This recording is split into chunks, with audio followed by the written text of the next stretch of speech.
La vérité cachée derrière la capture de Maduro. Tu crois que c'est juste une opération militaire? Une frappe, une capture, un tweet de Trump? Non. Ce qui vient de se passer au Venezuela, c'est une leçon de géopolitique brutale. Tu vas découvrir pourquoi cette capture est bien plus qu'un coup de force. C'est une démonstration de pouvoir, une guerre pour le pétrole et une revanche impériale.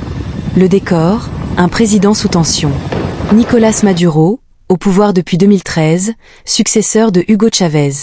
Accusé de fraude électorale, de répression, de corruption, de narcotrafic. En 2020, les USA offrent 50 millions de dollars pour sa capture. Alliance avec Russie, Chine, Iran, Cuba. Le Venezuela devient un bastion anti-américain, à 3 heures de vol de Miami. Maduro, c'est le cocktail parfait pour Trump, dictateur, socialiste, trafiquant, provocateur. L'opération, la nuit où tout a basculé. 3 janvier 2026, 2 heures du matin, frappes aériennes sur Caracas. Cible, base militaire, centre de commandement, antenne de communication. 2h30, capture de Maduro et son épouse Cilia Flor par Delta Force. 6h, Trump annonce sur trousse sociale. Brillante opération. Maduro capture. Le Venezuela sera dirigé jusqu'à une transition sûre. Et le monde découvre ça, sur un réseau social. Bienvenue en 2026. Les vraies raisons derrière la frappe. 1. Le pétrole. Le Venezuela détient les plus grandes réserves mondiales. Les USA veulent sécuriser l'accès, surtout en pleine crise énergétique. Maduro vendait à la Chine et à l'Inde, contournant les sanctions. Quand le pétrole parle, les missiles répondent. 2. Les cartels et le narcoterrorisme. Accusation de trafic de cocaïne vers les USA. Maduro accusé de diriger le « cartel de Los Sols ». Des navires vénézuéliens interceptés en mer avec des tonnes de drogue. Trump ne combat pas juste un président. Il combat un réseau. 3.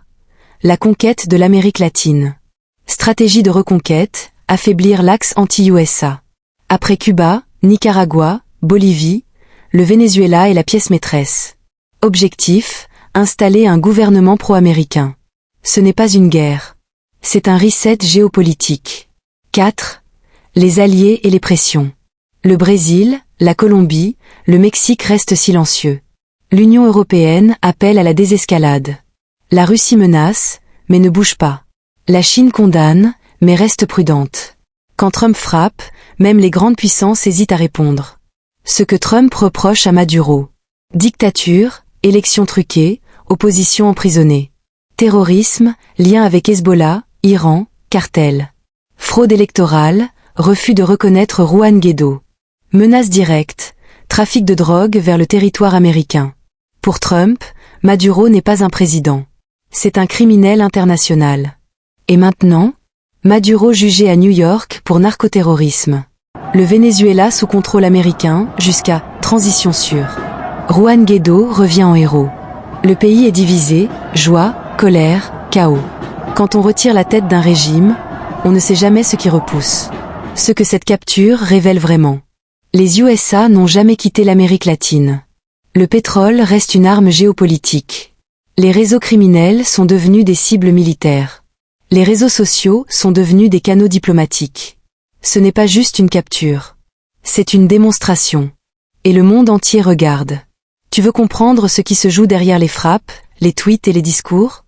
Tu veux voir au-delà des gros titres? Abonne-toi à l'Ordre Global. Ici, on parle pouvoir, argent, influence sans filtre.